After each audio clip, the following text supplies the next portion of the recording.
Okay, for a quick review on 3.8, 3.9, and 3.10 prior to the quiz, let's do a few problems from the book. I'm looking at page 178. And when you look at 3.8, 3.8 was simplifying rational expressions and finding the excluded value. First, for the excluded value, if you look at number 2, you have 15 over 4x. Now you remember the excluded value is anything where the denominator would be undefined. So that would mean we take our denominator, 4x, and we set it equal to 0 because the excluded value is where this denominator equals 0. In this case, for number 2, when we divide by 4, we get x equals 0. So that's the excluded value for number 2. Now, number 4, the denominator is x plus 3. So it doesn't matter what the numerator is, look at the denominator and set it equal to 0, and then solve for x. So the excluded value for this, when I subtract 3 from both sides, is x equals negative 3. For number 6, the denominator in that one is 8x minus 16. So set 8x minus 16 equal to 0. And then we add 16 to both sides, and we would get 8x equals 16, and then divide by 8. So in this case, 16 divided by 8 is 2. So that would be the excluded value for 6.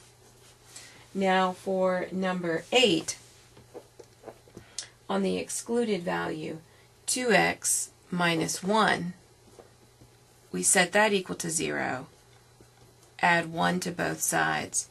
So 2x equals 1, divide by 2. So x is going to equal to 1/2. So all of these values are the excluded values. Just be careful. Set the denominator equal to 0 and you'll be fine. The second part of 3.8 was simplifying rational expressions.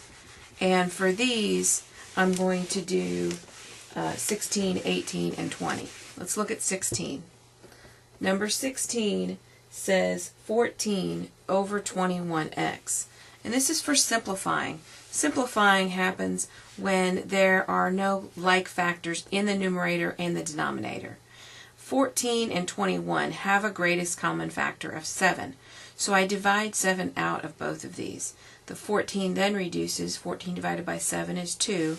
And then 21 divided by 7 is 3.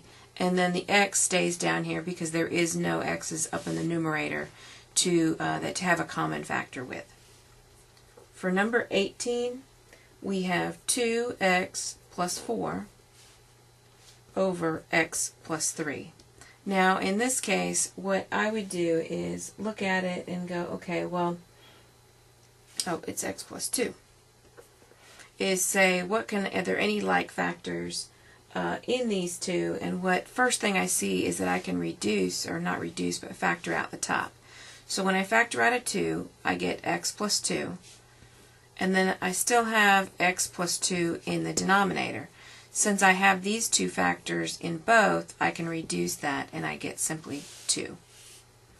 For number 20, I have x minus 6 over x squared minus 36. There's 2 here, and they're both perfect squares, so I know that the denominator is x plus 6, x minus 6, and then the numerator is x minus 6. Notice these two are the same, so they can cancel. So when this happens, remember this over this is a 1. So your numerator in this case would become 1, and then your denominator is what is left, x plus 6. Be very careful on those. For further practice, do the odd problems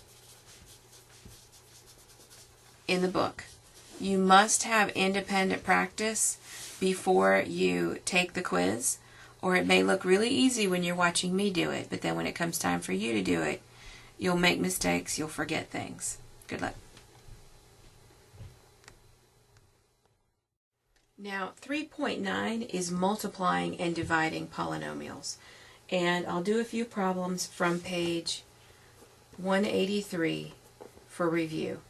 If we look at number 4, it says 14x squared over 3 times 9 times 2x.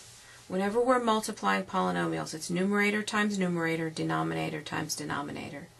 In order to keep our numbers small, we can reduce anything that's diagonal or up and down that have the same common factor. In this case, 14 and 3, those two do not have a common factor, and neither do 9 and 2. But 9 and 3 do. 3 into 9 becomes a 1/3. Now I look again and know I don't see anything that can divide, so then I multiply through.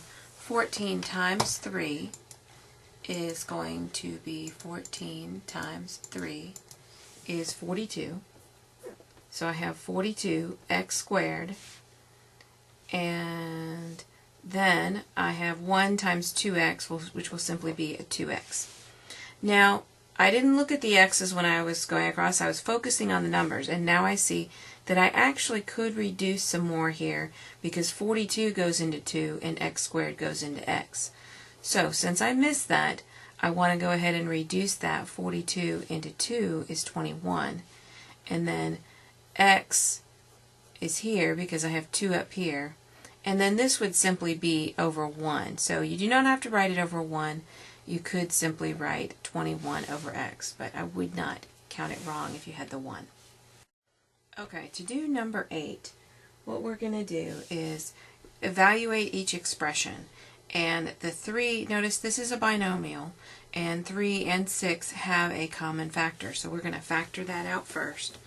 So, and nothing else can be factored. So let's do that first. We have 3x minus 2 over 5x squared times 10x to the 4th over x minus 2. Now we're going to start eliminating. You could multiply all this through, but it will be, you'll deal with smaller numbers if you go ahead and leave it this way.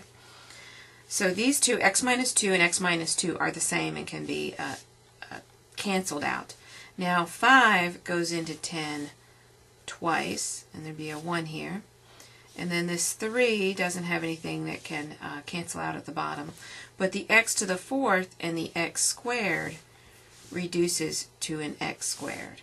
So let's go ahead and multiply through. 3 times 2 is 6. So we have 6x squared. And then the only thing left on the bottom is a 1. So your final answer is 6x squared.